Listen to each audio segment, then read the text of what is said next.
권력의 균형에 대한 이야기를 말씀을 드려볼게요. 견제와 균형이라는 checks and balances라는 말인데요. 몽테스키에라는 분 아시죠? 삼권 분립을 주장하신 분이죠. 입법, 행정, 사법권은 분리돼야 된다라고 이야기를 했죠.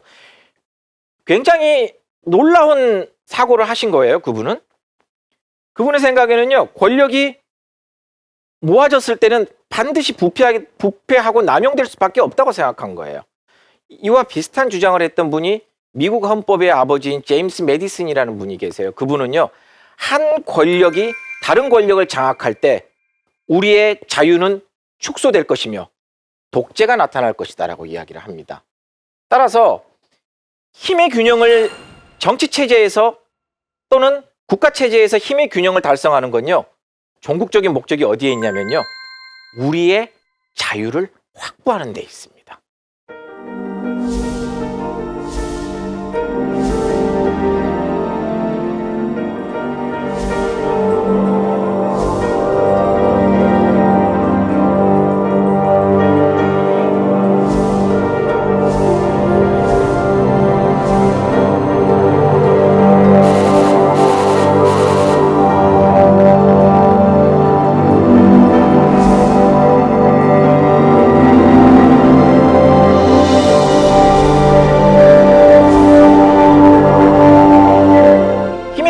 이제 우리가 큰 틀에서 한번 봤는데요. 조금 더 이제 작은 틀로 끌고 와 볼까요?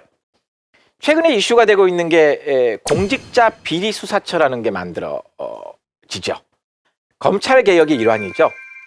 검찰은요, 검찰에 대해서 개혁을 하는데 두 가지 측면에서 개혁이 됩니다. 하나는 검찰이 정치적으로 중립을 지키지 못했고 고위공직자에 대한 수사에 있어서 국민들의 눈높이에 맞추지 못했죠. 따라서 이런 부분을 좀 보완해야겠다라는 생각이 든 거죠. 또 하나는 검찰이 가지고 있는 권한이 너무 커진 거죠. 그런데 검찰을 통제할 수 있는 기관이 아무도 없는 거예요. 왜냐하면요, 단적인 예를 들어서 검사가 잘못을 했을 때 그 검사를 수사할 수 있는 기관이 필요해야 되는데 그런 기관이 존재하지 않고 검찰 스스로가 검사를 수사하기 때문에 제19 감싸기라는 이야기가 나오기 시작하죠. 따라서 검찰도 견제를 해야겠구나라고 생각을 하는 거죠. 그래서 공직자 비리 수사처가 논의가 되기 시작합니다. 그런데 검찰의 역사를 보면 좀 아이러니한 게요. 지금은 검찰이 견제의 대상이 됐지만은 검찰의 탄생도 누군가를 견제하기 위해서 탄생한 거예요. 프랑스 대혁명 이전에는요, 검찰이란 존재가 지구상에는 없었습니다. 프랑스 대혁명 이전에는 검찰이 없었고요. 프랑스에서는요, 힘이 센 사람 두 사람이 있었어요. 하나가 경찰이었고 하나가 법원이었습니다. 경찰은요, 치안과 질서 행정을 담당했고 법원은요, 오늘날 검찰이 했던 권한의 일부, 소위 수사, 재판, 수사, 형의 집행까지, 그다음에 원래 법원의 고유 영역인 재판을 담당하는 역할을 했죠. 두 개가 힘이 너무 세서요, 이 두 조직을 견제를 해야겠다라고 생각해서 새롭게 만들어진 조직이 검찰입니다. 그런데 검찰을 만들어놨는데 검찰이 너무 커진 거죠. 이제 견제하기 위해서 만들어낸 검찰이 이제 누군가의 견제를 받게 되는 상황이죠. 이것들의 이 메커니즘 속에는 모두 다 힘의 균형을 이루려는 것이고요. 종국적인 목적은 우리의 자유를 보장하기 위한 것들이죠. 균형적인 판단을 해야 되는 조직이 하나가 있습니다. 뭐 하나는 아니겠네요. 몇 개가 있죠. 물론 그 조직이 아무리 균형적인 사고를 갖추고 있다고 하더라도 외부의 압력이 들어오면은 아무리 균형적인 사고를 갖추고 있다 하더라도 외부의 압력에 굴복할 수밖에 없습니다. 그러한 조직이 누구냐면요. 대표적인 예를 들면요. 한국은행입니다. 우리가 중앙은행이라고 부르는 거죠. 시중에 돈이 막 돌아다녀요. 그래서 주머니에 돈이 막 두둑해지고요. 사람들이 막 모여서 이제 술도 마시고 밥도 먹고 여행도 다니고 너무 좋아요. 그때 선거가 딱 있어봐요. 그러면은 그 당시에 정권을 잡고 있었던 정권을 사람들이 잡고 있는 사람에게는 많은 표가 갈 겁니다. 왜냐? 돈이 마구 돌아서 정말 좋거든요, 살기가. 그런데요, 문제는 그거예요. 선거에 즈음해서 돈을 막 풀잖아요. 그런데 선거 당시에는 경제는 좋지만은 선거가 끝나고 나면요, 이 풀린 돈이 인플레이션을 만든다는 거예요. 돈이 너무 많이 풀려서요. 옛날에 떡볶이가 1,000원에 한 접시 사 먹을 수 있었던 게 돈이 너무 많이 풀리니까 사람들은 가격을 올리기 시작하죠. 그래서 떡볶이가 2,000원이 되는 거예요. 그 정도면 아무런 문제가 아니겠죠. 이제 부동산 가격이 원래 1억 했던 게 하룻밤 자고 났더니 2억이 되는 수가 생겨요. 그러면 누구의 손해일까요? 다 우리들의 손해겠죠. 따라서 돈을 정치로부터 분리시켜야 되고 돈에 대한 정책을 수립하는 데 있어서 균형적 시각을 확보해야 됩니다. 그러기 위해서는 법으로 아예 독립성을 부여합니다. 그래서 한국은행은 독립성을 가지고 있는 조직입니다. 이런 비슷한 조직들이 이제 공정거래위원회, 또 금융위원회, 우리가 이런 것들을 보고 금융위원회나 공정위를 보고 독립규제행정청이라고 이야기합니다. 그런데 독립을 시켜놓으면요, 어떤 문제가 생기냐면요, 아무도 터치할 수가 없어요. 자기 마음대로 권한은 부릴 수가 있어요. 이 경우에는요, 어떤 문제가 생기냐면 조직의 이기주의가 발생하기 시작합니다. 그리고 권한은 있는데 책임을 지지 않는 풍조가 발생하게 되고 내부적으로 스스로의 우월감에 빠지게 되는 문제도 생깁니다. 엘리트주의에 빠지기도 하고요. 따라서 이러한 또 독립을 시켜놓은 조직을 또 균형 있게 끌고 가줘야 되는 장치가 또 필요합니다. 그래서 그 장치가 뭐냐면은 우리가 성명의무라고 부르는 건데요. 국민에 대해서 인터넷을 통해서 나는 뭘 했어요, 이번에 정책은 이렇게 했어요, 정책 회의 결과 이렇게 됐어요 라고 공개하고 국회에 나가서 보고를 하고 국정감사를 받고 감사원 감사를 받고 이런 일들을 하는 거죠. 따라서 스스로의 내부 조직이 균형의 법리에서 벗어나지 않도록, 균형의 원리에서 벗어나지 않도록 그 자체적으로 또 균형을 유지하는 장치를 마련해 두는 거죠. 다음에 지방과 중앙의 균형에 대한 이야기입니다. 저는 이제 지방자치법 학회에서도 이사로 활약하고 있습니다. 중앙과 지방의 균형 문제는 오늘날 대단히 중요한 문제입니다. 왜냐하면요, 우리나라의 경우에는 과도하게 서울에 모든 것이 몰려 있는 형태입니다. 상대적으로 지방에는 서울에 비해서 상대적으로 낙후됐죠. 여러 가지 인프라라든가 기타 또 지방자치단체가 갖고 있는 권한도 마찬가지입니다.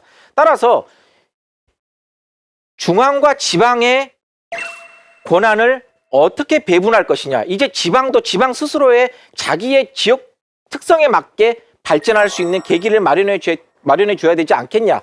그리고 지방 주민들이 스스로가 우리가 원하는 게 뭔지를 구현해야 되지 않겠느냐라는 측면에서 지방 분권이라는 것이 강조되기 시작합니다. 지금 국회에서 개헌안 만들어지고 있는데요. 그 개헌안의 핵심적인 요소 중에 하나가 지방 분권입니다. 그런데 지방의 분권을 시키기 위한 노력들은 과거부터 있어 왔습니다. 그래서 많은 권한들을 지방에 이양을 했어요. 근데 문제가 있어요. 권한은 이양이 됐는데요, 재원이 이양이 안 된 겁니다. 지방자치법에 보면요, 쭉 우리가 이런 것들은 지방의 사무로 합니다라고 규정해 놔요. 근데 아무리 규정을 해놔도요, 돈이 없으면은 아무것도 할 수 없습니다. 그래서 지방자치단체에 대해서 재원도 이전해 주세요라는 주장들이 많이 나오기 시작합니다.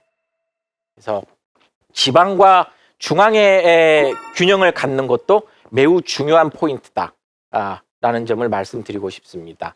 그런데 지방자치제도가 발전하기 위해서 한 가지 제가 첨언하고 싶은 부분이 뭐냐면요, 지방자치제도에 대해서 우리가 그다지 신뢰하고 있지 않다는 거예요. 우리가 막 사람들을 만나보면요, 지방자치제도 해야 돼요 라고 이야기해요. 하는데 막상 지역 주민들을 만나보면요, 당신이 살고 있는 지방자치단체는 일을 잘하고 있나요? 라고 하면 대다수의 사람들이 부정적인 이야기를 합니다. 이유는 뭘까요? 우리는요, 중앙 정치에 대해서는 대단히 잘 알고 있어요. 정치인 누구가 이런 말을 했대, 나쁜 사람. 이런 말을 했대, 좋은 사람. 누가 이랬대, 다 잘 알고 있어요. 그런데 정작 구청장이 뭐 있는가에 대해서는 아무런 관심이 없어요. 시장에 뭐 있는가에 대해서 아무런 관심이 없어요. 여러분 생각해 보세요. 여러분들 지금 살고 계시는 구의 구청장 함자 아세요? 그런데요, 중앙정치의 웬만한 정당의 국회의원 이름은 다 알고 있어요. 우리 스스로도 별로 관심이 없다는 거예요. 그런데요, 우리 스스로가 관심이 없으면요, 우리에게 관심이 두어지지 않는 곳에서는 이익을 쫓고자 하는 사람들이 자기의 이익을 구현할 수가 있습니다. 편파적으로, 편향적으로 권력이 남용될 수도 있고요. 따라서 중요한 건요, 지방자치제도를 발전시키기 위한 토대는요, 우리 스스로가 깨어 있어야 된다.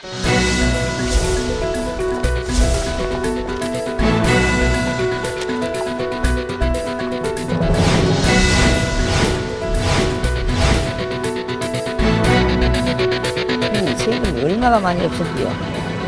알아요. 창피하기도 하고 이게 이제 국민으로서 앞으로 이런 일이 또다시 일어나서는 안 되겠다는 거예요. 우리 어렸을 때 이솝 우화인가요? 그렇죠? 거북이하고 토끼가 시합을 해요. 아이러니하게도 시합의 종목은 달리기였어요. 저는 어렸을 때 그 이솝 우화를 보고 거북이는 그때부터 진짜 생각을 했어요. 왜 거북이는 달리기 시합을 했지라고 생각을 했어요. 자, 이상하지 않아요, 여러분? 거북이가 왜 토끼랑 시합을 하는데 달리기를 선택해요? 문제는요, 여기에 있습니다. 거북이가 을이었다는 거예요. 거북이는요, 게임의 종목을 선택할 수 있는 교섭력이 없었어요. 여러분 생각해 보세요. 결과는 그 우화 속의 결과는 그거예요. 가다가 토끼가 잤어요. 거북이는 꾸준히 갔어요. 그래서 성실하면 너는 성공할 수 있어를 알려주는 거죠. 자, 생각해봐요, 여러분. 막 달리기 하고 있는 토끼가 갑자기 졸려서 잘 확률이 얼마나 될까요? 거의 한 1% 되나요? 이건요, 어차피 정상적인 경우에서는 이길 수 없는 게임을 한 거고요. 거북이는 그 게임의 룰을 받아들인 거예요. 이건 토끼는 갑이었고요. 거북이는 을이라고 추정할 수밖에 없는 구도예요. 우리 사회가 이런 경우들이 있다는 거죠. 공사를 주는 업체와 공사를 받는 하청업체, 또는 권력을 가지고 있는 사람과 권력을 가지고 있지 않는 사람, 이런 관계들이 갑과 을의 관계를 형성하면서 균형을 상실하는 거죠. 여기에 핵심은 힘이 균형적이지 못한다는 거죠. 그래서 이런 것들을 막기 위해서 우리는 법을 만들기 시작하죠. 그래서 공정거래법에 보면은 불공정거래 행위, 뭐 대표적으로 예가 이런 게 있어요. 백화점에 납품하는 어느 기업체가요, 백화점에 대해서 좋은 브랜드였겠죠. 우리가 이거 납품할 테니까 우리 걸 판매하는 직원들의 월급은 백화점 당신들이 주세요라고 이야기를 해요. 그러면서 자기 직원을 파견하는 경우들. 이런 경우들은 안 되겠죠. 자, 그래서 갑과 을의 균형도 힘의 균형의 측면에서 중요하다. 저는 첨언하자면은 사실은 저는 좀 갑과 을이라는 단어를 안 썼으면 좋겠어요. 좀 예쁜 말로 바꿨으면 좋겠어요. 뭐 갑은 사랑, 을은 존경, 뭐 이 정도. 우리 갑과 을 너무 삭막하지 않나요? 갑과 을. 뭐 갑자기 연인이 만났는데 이하 당신하고 나는 갑과 을로 서로 칭한다. 이상하죠?